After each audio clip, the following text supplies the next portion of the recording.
Now then, there's a couple special patterns that come up a lot. One of them is called permutations and one is called combinations. And really these can both be derived from the fundamental theorem of counting, but they come up so often that it's important to understand the difference between them and when they're applied. So a permutation, let's take those first. A permutation of n distinct objects, so you've got some number of objects and you want a permutation of them, it's simply an arrangement of them in a sequence. So if you have some objects, you can say, well, let's take this one first, then this one, then this one, then this one, then this one. That's a permutation.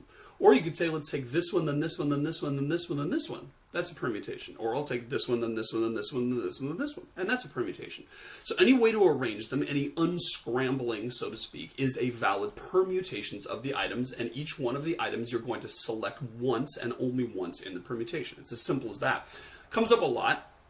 One thing I always think of when I think of permutations is the jumble game. You may remember this if you've seen this in the newspaper. It's also online, but you know, it's basically an unscrambling game, right? So each of these four little clues, some of them have 5 letters, some have 6.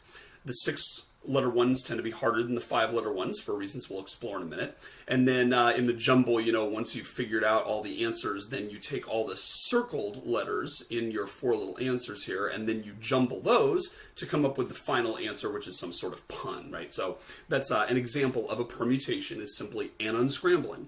And every possible way to take those letters and rearrange them into another word is a valid permutation. So one of the things we'll talk about is how many different permutations are there of something. Another example, when I was a kid, also, I played this game called War with Cards. If you've ever played that, that turns out to be the dumbest game ever, right? Because there's actually zero strategy to the game of War. You make no decisions while you play. All you do is you deal out the deck, half to each person, right? And then you simultaneously turn over your top card, and whoever's is the highest wins those 2 and adds it to his or her stack. And then you flip over the next 2 cards, and whoever wins that one. And you keep flipping and flipping and flipping, and if you ever get a tie, then you say, that's a war, and so you deal out 4 of your cards face down and 4 of the other cards face down, and then each of you pick one, which I guess is a choice, although it's just completely random, and there isn't any strategy to choosing which one you're going to flip over to represent your 4 cards in the war, and whoever wins that little war wins all 10 cards for their stack, and you keep going and going until either the game is finished because one person gets all the cards and then they win, or until you get extremely bored or graduate from high school or something and then you quit the game, right?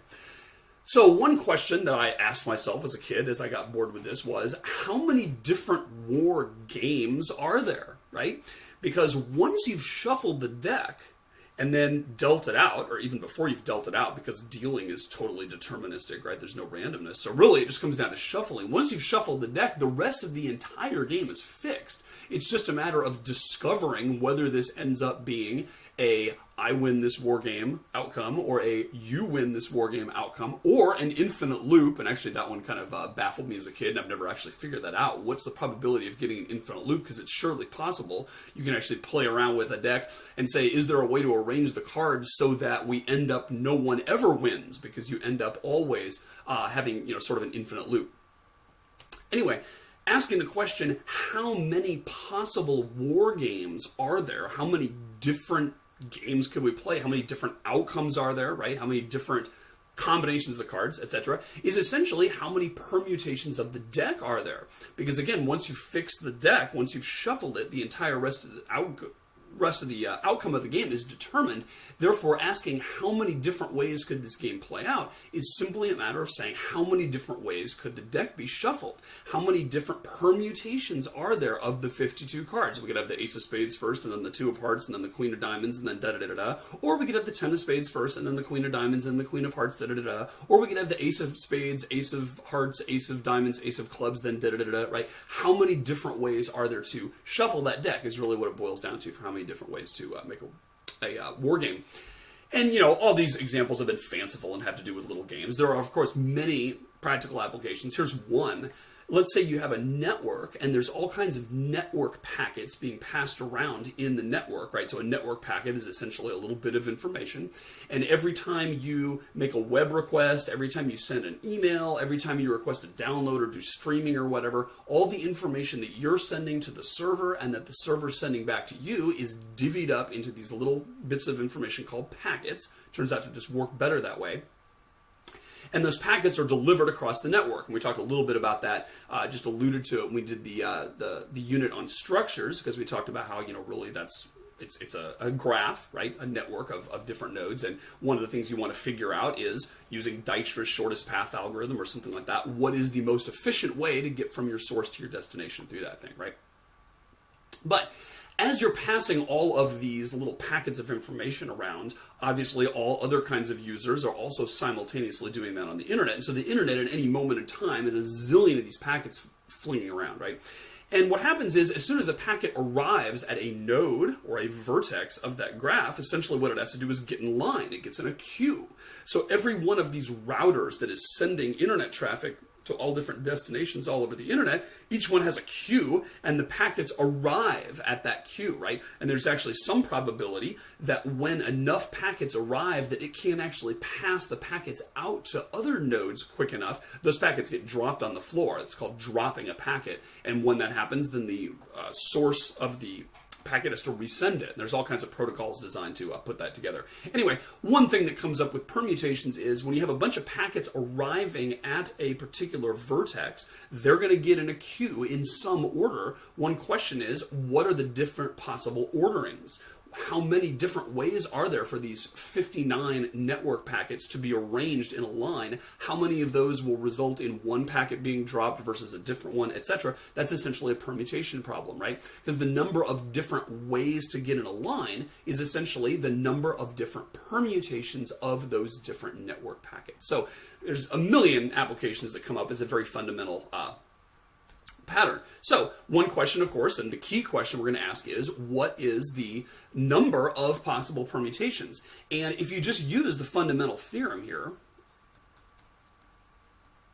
which, if you recall, tells us that the number of ways to divide something up, if you can divide it into k parts, and the ith part has n sub I choices, then to get the total number of choices, right, that's n sub I choices for the ith part, then the total number of holes is simply the product of all of the n sub i's, right? You multiply them all together. And we saw that with the Halloween example. And actually, in the Halloween example, I already alluded to really the key insight to figuring out permutations, which was this thing about having more than one accessory, right? You remember, if we had more than one accessory possible, we said, well, for the first accessory, maybe you can choose 6. But then once you've chosen the lightsaber, or once you've chosen the magic wand or whatever, then maybe there's only 5 accessories left in the box. And so you can only choose from 5 additional ones. So in that case, there would actually be 30 different permutations rather than the full 36, right? Okay, so what we're going to say here is that the number of permutations you can have, if there are n items, is n, because you can choose any of them first, times n minus 1, because you can choose the remaining ones second, times n minus 2, because you can choose that many third, times ... all the way down to 1. Okay? And this is because if I had 52 cards in a deck, then any of those 52 could be on top of the deck. But then once we've chosen a card for the top of the deck, then we only have 51 remaining cards from which to choose the second card in the deck. And once we've chosen those first 2, there are only 50 left in the third place, etc., etc., etc., down to 1, right? So that's essentially your formula for permutations, is you take the number of things you're permuting and you multiply it successively by 1 less until you get all the way to 1, and that is the number of permutations for the entire thing. So there is a special notation for this. I always found this funny when I first saw this notation. The notation is a bang. So you say n bang. And that is, in fact, equal to n times n minus 1 times n minus 2 times ... all the way down to 1, right? And the name for that thing is factorial. And the way you pronounce this thing here is n factorial. So you say it just like that, n factorial. So if I were to ask you what 5 factorial was, you would say, well, that's equal to 5 times 4 times 3 times 2 times 1. And that's because that is 5 times all of the succeeding each one smaller integers all the way down to 1, right? And if you multiply that out, you get 5 times 4 is 20, times 3 is 60, times 2 is 120. And you will see that this number grows really, really, really, really fast. And if you actually figured out what 52 factorial was for the number of different possible war games, it is huge. A huge number that will not fit on most calculators, and the ones that you can't get it to fit on will do some kind of approximation for that. It's amazing how fast that number grows, okay? But that is essentially the formula for what a permutation is. And so, when you look at the jumble, right, and you say, well, let's say we have the word aster, which actually is a real word, by the way, and that is, some kind of flower.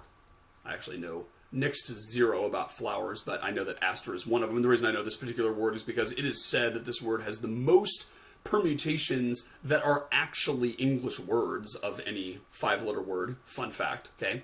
But if I asked you, what are the different ways to unscramble this word? So obviously one of them is the word stare, and another is the word rates, and another is the word tears, right? Those are all different ways to unscramble aster. Now, obviously, there's a very small number that actually turn out to be English words, but if I asked you how many different unscramblings there are, the answer is going to be 120. And that's because there's 5 letters in this word, and therefore there's 5 different choices for what to put first. And then, regardless of what we put first, there are 4 different choices for what to put second, then 3 choices for this, 2 choices for this, and then once we've chosen the first 4 letters, once I say, well, let's do S-T-A-R, then there aren't any choices for the 5th one, which is why the factorial thing ends in 1, right? We say 5 times 4 times 3 times 2 times 1. Now, of course, you don't have to actually do the times 1 because you're going to get the same answer, but just to kind of show you the pattern there, the reason that's 1 is because there's only one choice once you reach the 5th element, right? So that's 120, and of course for those 6-letter jumbles, the answer is 720, which of course is this times 6, because that's going to be 6 factorial, right, which is going to be 6 times 5 factorial, which is how factorial works. So 720 is a lot bigger than 120, and you might not have realized that at first, but the number of 6-letter permutations is really, really bigger, 6 times as big, in fact, as the number of 5-letter permutations. So who knows if it's actually, linear in the number of possible permutations in terms of how long it takes you to solve a particular jumble clue. But when I play jumble, I notice that the first 2 are always 5-letter ones, and they're way quicker to solve than the 6-letter ones. And it always seems like, wonder why it'd be so much quicker. 5 versus 6, I mean, that's not that different. I mean, the 5-letter word and a 6-letter word. Most words, if you just said them to me, I'd have to actually write it out to remember how many different letters there were, right? But there are way, way more possible unscramblings of a 6-letter word, which I think is why it's much harder, right? The space that you have to probe of possible different answers to see which one actually is an English word is just so much bigger, right? Okay, so that is, about permutations. Now, one thing that comes up, in addition to simply counting the permutations, which is what we just talked about, you basically do the factorial to get the number of things in a permutation, is also figuring out how to enumerate them. And enumerating just means listing them, right? So if you were going to list all of the different permutations of something. So, you can figure it out easily for some small words, like let's say I gave you ATC. What are the different unscramblings of that? What are the different permutations? And you can figure out, just by playing with it, that you'll get 6 of them. And that's because 3 factorial is 6, as you can easily verify. Those permutations are ATC, ACT, TAC, TCA, CAT, CTA. And if you look at these, you'll realize that a third of these have A first, a third of them have T first, a third of them have C first. And you'll see, of course, that a third of them have T second, and a third of them have A second, and a third of them have C second. And you'll see that a third have C last, a third have A last, a third have T last, right? So what I've done here is I've basically said, well, let me just take the first letter and make that first, and then follow that up with every possible permutation of the letters that follow it. And that is, in fact, one of two different algorithms for enumerating permutations. So basically, one algorithm, this is the one I use, is basically you say the first element followed by all permutations, and by the way, sometimes we'll just write perms, all perms of the others, and also the second element followed by all permutations of the others, followed by the third element followed by all permutations of the others, all the way to the last element followed by all the permutations of the others. This is an algorithm for listing the permutations. And it always works like an algorithm should, right? So let's just try it. Let's take a four-letter word here. Let's take this word. Now, what we're going to do, according to this algorithm, is say, well, let's start listing them. First, we're going to take the first element, which is D, and then I'm going to follow that by all the permutations of the others. So I'm going to say D followed by all the permutations of row. Now, what is row? Well, row, if I want those permutations, I'm going to do R followed by all the permutations of O. Now that you can do in your head. The two permutations of O are OW and WO, right? Those are the two ways to scramble, or lack thereof, the letters OW. Therefore, the two permutations of OW are OW and WO. Therefore, the first couple in listing the permutations of row are ROW and then RWO. Then I take the second element, which in this case is O. So we're going to list that first for a couple of them, and follow that by the permutations of the others, which are in this case R and W. So now I've got ORW and OR. And then lastly, we take the third, which in this case is the last element, which is W, and we're going to take W and follow it by all the permutations of the others. And now the others means O and R. So we're going to say war and row. So these six are the permutations of row. And so what I do to get the permutations of drow is first I take the first element, which is D, followed by all permutations of the others, and that is what we got right here. So now I'm just going to follow that up. I get D, R, O, W, D, R, W, O, D, O, R, W, D, O, W, R, D, W, O, R, D, W, R, O. So all I did was take these right here and copy them to there. So I've done the first letter followed by the permutations of all the others. Now, I'm not done, obviously, because now I have to add to my list all the ones that begin with the second element, which is R. So we're going to say R, and we know there's going to be 6 of them, simply because there were 6 that started with D, and there's nothing special about D, right? They're all going to be like that. So now we simply have to find all the permutations of Dow. Why Dow? Because that is all the permutations of the others, is the permutations of Dow.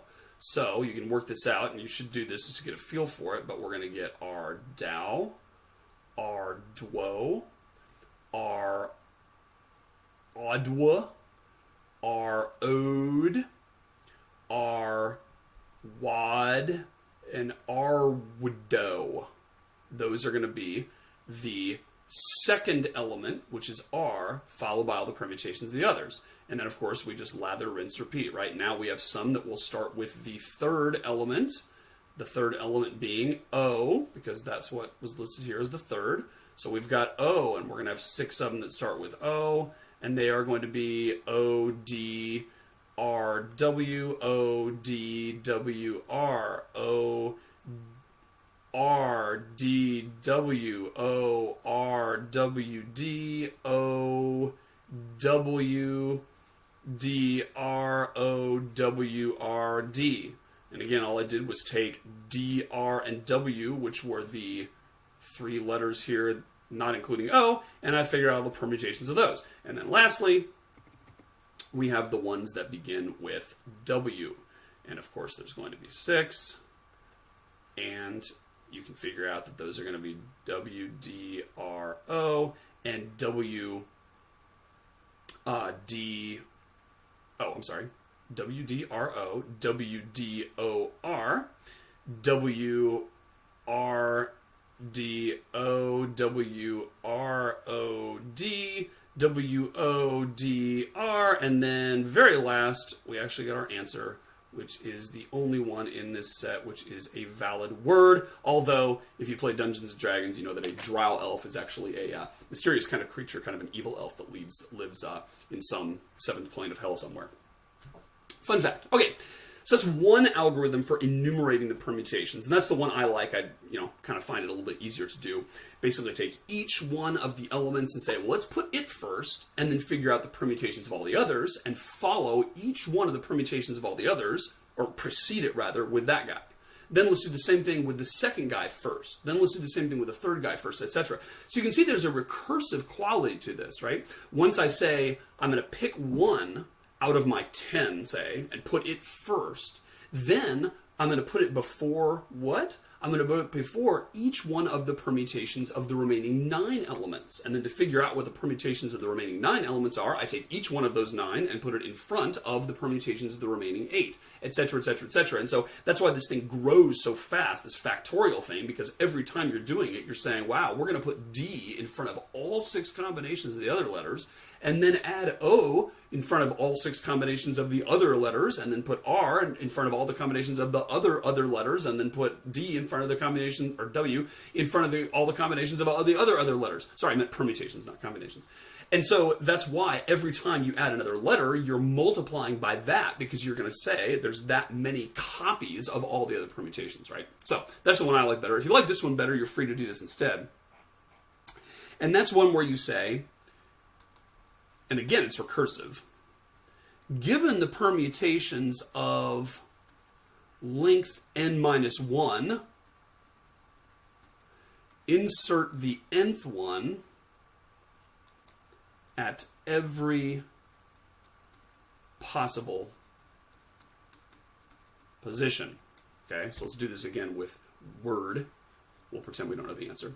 So we're going to find all of the different unscramblings of the word drow, right? So again, we say, given the permutations of length n minus 1, we're going to insert the nth one at every possible position. So we're going to say, this is the nth one right here, that W. So what I have to do is first find the permutations of length n minus 1, find the permutations of length 3. And so I have to figure out all the permutations of DRO. Now, how do we do DRO? Well, what we say is, given all the permutations of length 2, insert the third one at every possible position, right? So let's figure out the permutations of DRO. They are as follows. First, we're going to say, let's figure out the permutations of D and R, which of course are DR and RD. Now, we're going to insert the O at every possible position. So, if I look at this thing right here, this doctor, I could either put the O first, in which case I end up with that, or I could put the O in the middle, in which case I end up with that, or I could put the O at the end, in which case I come up with that. So we've got those 3 as valid permutations.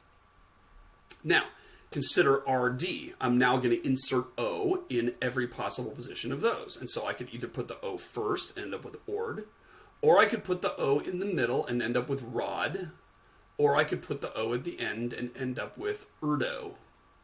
And so those right there are your permutations of DRO, right? This was just sort of used along the way.